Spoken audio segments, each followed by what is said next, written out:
સ્વામિનારાયણ સ્વામી બાપા. બાપા, આજે તો શું કહેવું એ સમજાતું જ નથી. 16 જાન્યુઆરીનો એ દિવસ આજે યાદ આવે છે.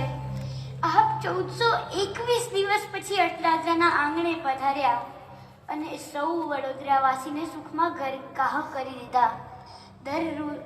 દરરોજ પૂજા, દર્શન, આશીર્વચન અને સભા તો ખરી જ, સાથે સાથે કેવળ કૃપા કરી બે ભક્તિ તુલાનું સુખ આપ્યું. શાસ્ત્રીજી મહારાજની તુલાની સ્મૃતિ કરાવી અને શાસ્ત્રીજી મહારાજની સ્મૃતિ ચિરંતન રહે તે માટે સ્મૃતિ સ્થાન પણ આપ્યું.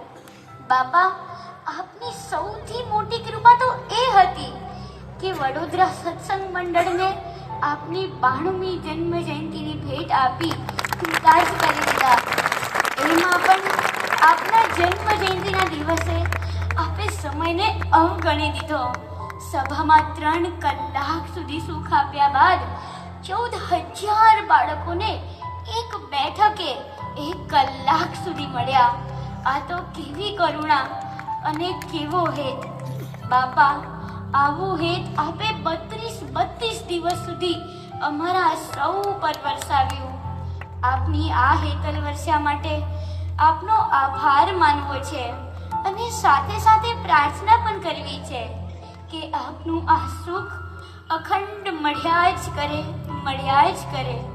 પણ બાપા, આજે તો વિદાય સભા આવી ગઈ. આટલું બધું સુખ પામ્યા પછી આપને વિદાય આપવાનું મન તો કોને હોય? ભલે ને અમ જેવા તમને ઘણા, પણ તમે તો અમારા એક જ ને બાપા.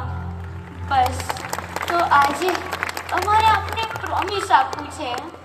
બાપા, આપે અમને જે આજ્ઞા વચનો કહ્યા છે તે અમે જીવનમાં ઉતારીશું. બાપા, સાથે સાથે આપને પ્રાર્થના પણ કરવી છે. પહેલી પ્રાર્થના તો એ કે આવતી વર્ષે આ સભા મંડપ તૈયાર થઈ જશે ત્યારે સૌથી પહેલા આપ અહીં પધારી સૌને ખૂબ ખૂબ સુખ આપો, એ જ પ્રાર્થના. બાપા, બીજી પ્રાર્થના અહીં બેઠા સૌની છે કે આપનું સ્વાસ્થ્ય ખૂબ જ સારું રાખો.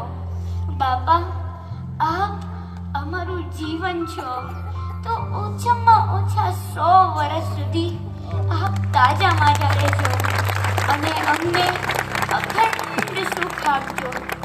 બસ બાપા, આપ અમારી પ્રાર્થના સાંભળી પુનઃ વહેલા પધારજો. અને સ્વામી બાપા, આપ સદાય અમારી સાથે રહેજો. બાપા, સદાય અમારી સાથે રહેજો.